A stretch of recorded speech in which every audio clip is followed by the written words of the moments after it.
The Supreme Court ending its bombshell term today, handing down a little bit of a victory for Biden, allowing the administration to terminate the Trump-era Remain in Mexico immigration policy. And here's what went down. Chief Justice John Roberts wrote the majority opinion and was joined by Justices Brett Kavanaugh, Sonia Sotomayor, Stephen Breyer, and Elena Kagan. They suggested that the issue go back down to the lower courts to be hashed out. Now, in the meantime, the Biden administration, will they continue to allow even more illegal migrants to stay in the U.S.? How much worse could the crisis get? Well, for more on that, we want to bring in Republican Congresswoman from Florida, Cammack, who joins me now live with a bit more on this historic ruling. Congresswoman, great to have you with me today.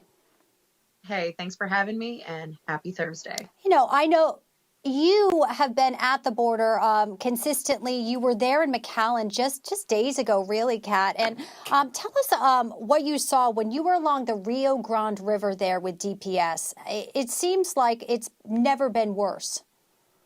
Well, you're 100% right. And a huge shout out to Texas DPS and my good friend, Lieutenant Chris Olivares. They do one heck of a job in really picking up the slack where the Biden administration has fallen short.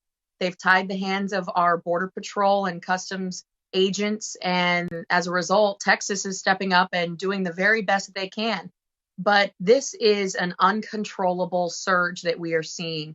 And what we really need more than ever is a policy that the administration is willing to enforce. So today's news about MPP going away, that is a huge blow to anyone who upholds law and order, who believes in humane immigration, anyone who believes in the sanctity and sovereignty of our nation. It's really a big blow. So our agents, both Border Patrol and Texas DPS, are going to have their hands full, because I, quite frankly, have never seen it worse than it is right now. It's truly an invasion.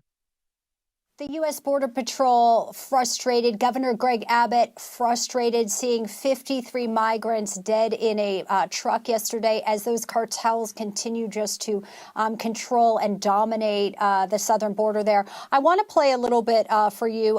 This is that the Biden administration is also trying to end Title 42. This was an immigration lawyer's take on MSNBC. Let's play this soundbite, Kat, and get your reaction. We have to remember that there are two things facing migrants at the border, and it's Title 42 and Remain in Mexico. Removing Remain in Mexico does not address Title 42, which is on ramp to get to the Supreme Court next. So that's the next case we have to watch, sort of looking at this decision. And as we are sort of railing about what's going on in Texas, let's not forget about the migrants that expired there because of this hateful policy in the back of a truck. I mean, it's pretty incredible how they tried to spin it, that this somehow wouldn't have happened if the administration had, not allowed, had better policies. It's clearly the failed policy of this administration that is allowing horrific atrocities like what we saw in San Antonio. Absolutely. The open border policies of our trafficker in chief, Biden, they are encouraging people to come to this country illegally under some of the most dangerous circumstances with some of the most violent, hardened criminals. Let us not forget that the cartels control upwards of 40% of Mexico, the entire country. And that is coming from our own Northcom reports. And again, these people are coming from all over the world. We have records of over 151 different nationalities coming to the border, and the cartels are running the border. No one gets across that river without the blessing and paying the cartels. And let me tell you, we'll be exposing more about the humanitarian crisis that is going on there. But make no mistake, this humanitarian crisis exists all of because Biden's open border policy, not because Title 42. I'm sorry, I got to cut you off here. Obviously, I want to stop you. Unfortunately, there's been a development, breaking news. We want to listen to Governor DeSantis reacting to the decision today that he can not continue on with his abortion state law after 15 weeks. The Remain in Mexico policy, you're going to see the worst border crisis in history get even worse, and you're going to see people flooding across. You're going to end up having, yes, the drugs is out of control. You have fentanyl coming in. It's the leading cause of death in people 18 to 45 in the United States. Now, that would not be the case if you had a secure border. Yes, you have record human trafficking, sex trafficking, horrible stuff happening. Yes, criminal aliens are coming across the border for sure. But just the sheer number of people, when they're being dumped into different communities, that impacts education, healthcare, criminal justice, public, all these different things. It's going to be a major burden on communities throughout the United States. In Florida, we were able to get the Florida Supreme Court to approve our request to impanel a statewide grand jury so that because what happens is a lot of the people that come, this is orchestrated by people that are already here.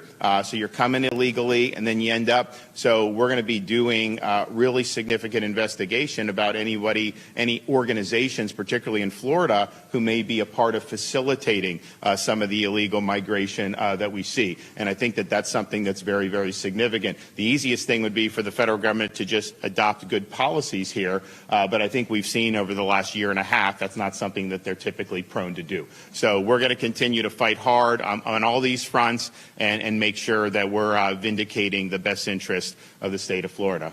Okay, guys, I'm going to run. Well, good to see you. Thanks so much.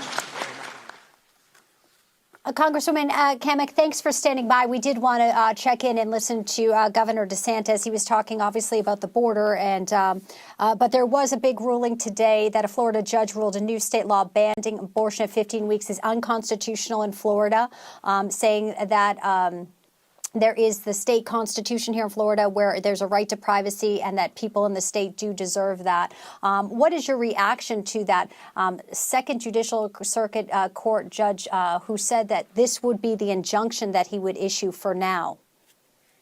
Well, once again, my governor, the freedom governor, Ron DeSantis, is in the fight on all fronts. We've heard from those coming across the border, people that I myself have encountered while being down at the border. They're coming to Florida. And then, of course, that ruling today going to the point of our 15-week abortion ban here in Florida, that's a fight that I know my governor and our state legislature, they're going to continue pushing for the sanctity of life. Meanwhile, we heard in Madrid today, Biden has announced that he's going to be pushing for an abolishment of the filibuster to codify Roe.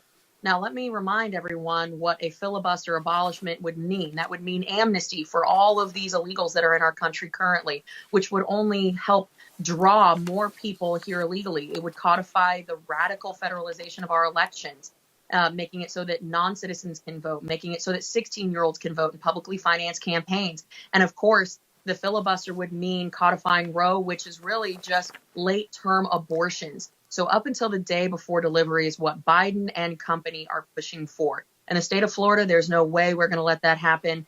I am firmly behind my governor and the state legislature in helping them push to really protect the sanctity of life.